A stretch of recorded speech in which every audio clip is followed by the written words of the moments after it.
South ఇండియాలోని అతి తక్కువ ధరలకి రత్నాలనందించే ఏకైక సంస్థ 6JVR.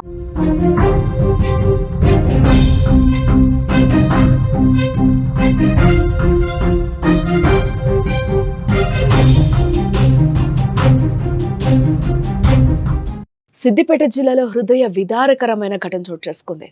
కొడుకు ద్రోహానికి తండ్రి కన్నీటి కాద. డాక్టర్ కొడుకుపై తండ్రి ఫిర్యాదు చేశాడు. ఎమ్మెల్యేగా పోటీ చేసిన వ్యక్తి ఇప్పుడు దుర్భర పరిస్థితిలో ఉంది. బుక్కెడు బువ్వివ్వడానికి ఆ కొడుకు రాలేదు.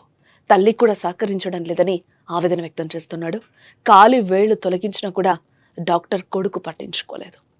ఈ ప్రపంచంలో ఏ కష్టాన్నైనా తానొక్కడే భరించి తన పిల్లల భవిష్యత్తు కోసం నిరంతరం శ్రమించే వ్యక్తి ఎవరైనా ఉన్నారంటే అది నాన్న మాత్రమే. తన ఆశలన్నీ పిల్లల మీదే పెట్టుకుని వారిని గొప్పవాళ్ళని చేయాలని రేయింబావుళ్ళు కష్టపడతాడు.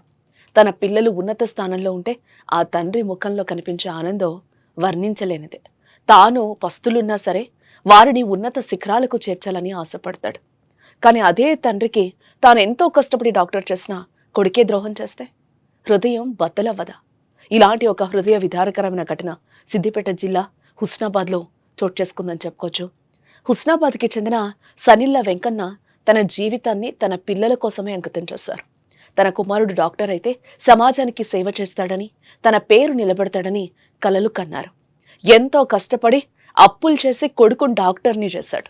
కానీ ఆయన కలలు నిజంగా కాకపోయినా చేదు అనుభవం ఎదురైంది. ప్రజలకు సేవ చేయాల్సిన కొడుకు కన్న తండ్రికి బుక్కెడు పువ్వ, గుక్కెడు మంచినీళ్ళు ఇవ్వడానికి కూడా ముందుకు రాలేదు.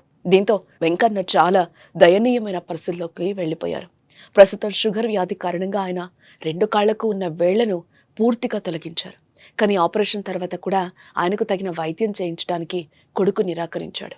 ఈ బాధను భరించలేక ఆ కన్న తండ్రి హుస్నాబాద్ పోలీస్ స్టేషన్లో తన కొడుకుపై, భార్యపై ఫిర్యాదు చేసినట్లుగా కూడా మనకి తెలుస్తోంది. మీ భార్య, నువ్వు చేసుకున్న భార్య, నువ్వు కట్టుకున్న భార్య ఏమంటుంది అసలు? మరి విని చంపాలి ఫస్ట్, నెలనాడు జీతం అకౌంట్లో వేయాలి అని ఒక ప్లాన్ చేసుకునేది.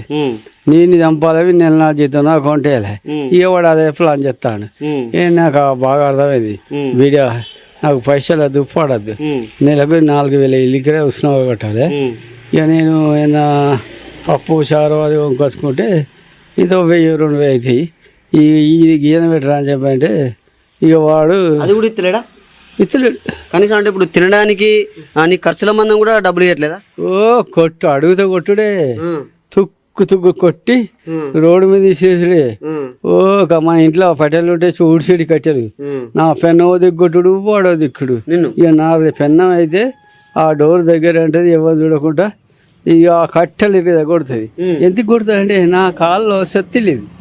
ఆ కాళ్ళలో శక్తి కాబట్టి దాడు నా నన్ను దొరకబట్టాడు. ఈనంగా తిరిగి కొడుతుంది, ఆనంగా తిరిగి కొడుతుంది, ఆనంగా తిరిగి కొడుతుంది, ఈనంగా తిరుగుతుంది. వెంకన్న సాధారణ వ్యక్తి కాదు. ఒకప్పుడు ఉమ్మడి కరీంనగర్ జిల్లాలోని ఇందుర్తి నియోజకవర్గం నుంచి ఎమ్మెల్యేగా కూడా పోటీ చేసిన వ్యక్తి ఆయన తన స్థాయిలో ఎంతో మందికి సహాయం చేసి సమాజానికి దిశానిర్దేశం చేసిన వ్యక్తి. అలాంటి వ్యక్తి ఈరోజు ఇలాంటి దుర్భర పరిస్థితిలో ఉండడం చూసి చాలా మంది కన్నీళ్లు పెట్టుకుంటున్నారు. అయ్యో పాపం, వెంకన్నకి ఎంత కష్టం వచ్చింది అంటూ కూడా ఆవేదన వ్యక్తం చేస్తున్నారు. తండ్రి ఈ పరిస్థితిలో ఉండగా కొడుకు మాత్రం ఏ మాత్రం పట్టించుకోవడం లేదు. వెంకన్న పరిస్థితిని చూసి కొంతమంది కొడుకును సంప్రదించగా అతడు ఎలాంటి స్పందన ఇవ్వడం లేదని కూడా తెలుస్తోంది. తన తండ్రి పట్ల ఎంత నిర్లక్ష్యంగా వ్యవహరించినా ఆ డాక్టర్ కొడుకుపై ప్రజలతో పాటు బంధువులు కూడా ఆగ్రహం వ్యక్తం చేస్తున్నారు. అన్న మొన్న కరీంనగర్ బస్ స్టాండ్ లో వదిలేశాడని తెలియదు నాకు. హుస్నాబాద్ పోలీస్ స్టేషన్ ముందు వాడుకున్నాడంట. నా నంబర్ చాలా మంది దగ్గర ఉంది, నాకు కాంటాక్ట్ చేసిండ్రు. ఇప్పుడు ధనలక్ష్మికి ఇట్లా మీ బాబాయ్ అట ఇట్లా వాడుకున్నాడు రోడ్డు మీద అనగా నేను వెంటనే బండి మీద వచ్చేసరికి దీని స్థితిలో అక్కడ పడుకొని ఉన్నాడు. బాబాయ్ ఏం జరిగింది అంటే, కరీంనగర్ బస్ స్టాండ్ లో నన్ను వదిలేసి పేర్లు బిడ్డ, నేను ఆటో తీసుకొని ఇట్లా వచ్చిన, నా పరిస్థితి అంటే వచ్చేటప్పుడు అన్నం తీసుకొచ్చి తినబెట్టి స్టేషన్కి వెళ్ళి కాంప్లిమెంట్ ఇచ్చినాను. ఈ రోజుకు 3 రోజులు గడుస్తుంది సార్. వస్తున్నా తప్ప రావడం లేదు, చూడడం లేదు. దయనీయ పరిస్థితి చూస్తే నాకు ఇంట్లో ఉండాలనిపిస్తలేదు. ఎలాంటి అధికారులైనా అతను గవర్నమెంట్ జాబరు చిగురుమాడిలో చేస్తున్నాడని తెలుసు. మాకంతా కాంటాక్ట్స్ లేవు. ఆయన ఎంతంటే మా నాన్న వల్ల తమ్ముడు అనే ఉద్దేశంతో నేను వచ్చి ఏదో పెడుతున్నా, 2 రోజులు పెడతాను. ఆ స్థితి ఆ రోడ్డు మీద పడేసిన పరిస్థితిని చూసి ఇకనైనా స్పందించి అధికారులు ఎవరైనా ఉంటే వెంటనే ఆయనకు న్యాయం చేయాలని కోరుకుంటున్నా. రోజులు గడిస్తే ఆయన ప్రాణం ఉండేలా లేదండి. దయచేసి ఎవరైనా దాతలైనా ఇంకెవరైనా ప్రభుత్వ అధికారులైనా ఆయన హోదాలో ఉన్న మనిషి తన గురించి తెలియని వాళ్ళు లేరు. దయచేసి ఎవరైనా వచ్చి ఆయనను ఆర్థికంగా సహాయం చేయండి, లేదా ఆయన పుట్టిన గ్రామంలోనైనా ఆయనను పెట్టేసి ఆయనకి ఏదైనా సేవ చేసేలా చేయండి. లేకపోతే వాళ్ళకి మాత్రం ఖచ్చితంగా శిక్ష పడాలని నేను కోరుకుంటున్నాను సార్. ఇలాంటి కొడుకులు ప్రపంచంలో ఎవరికి ఉండకూడదు.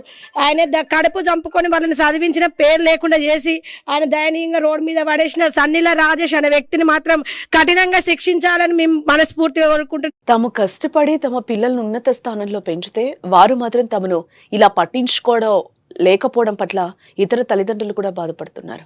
ఒక తండ్రికి కష్టం వచ్చినప్పుడు కొడుకే రక్షణగా ఉండాలి, కానీ అతనే కష్టాన్ని మిగల్చడం సమాజంలో నైతిక విలువల పతనాన్ని సూచిస్తోంది. ఒక తండ్రి తన పిల్లల ఉన్నతిని చూసి ఆనందించాలనుకుంటాడు, వారికి కష్టాలు రాకుండానూ చూసుకుంటాడు. కానీ అదే పిల్లలు తల్లిదండ్రులను పట్టించుకున్నప్పుడు అది కేవలం ఆ కుటుంబానికే కాదు, సమాజానికే ఒక పెద్ద సమస్యగా మారుతుంది.